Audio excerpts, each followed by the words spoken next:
yang pernah tukar enjin dan yang bakal tukar enjin, korang kena tengok video ni sampai habis. Soalan dia tanya, salam, waalaikumsalam.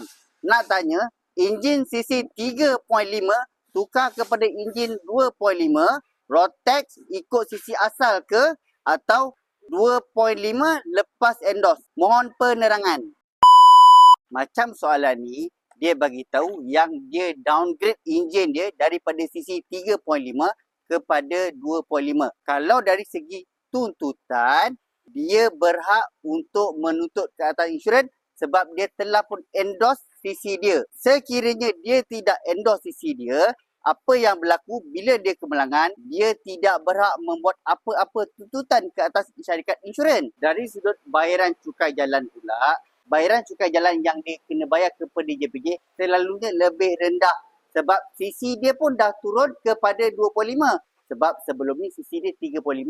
Banyak juga tu dia turun. Dari segi tuntutan ke atas insurans, dia tak berhak dan layak untuk membuat tuntutan ke atas insurans disebabkan enjin number dia tak update di dalam geran.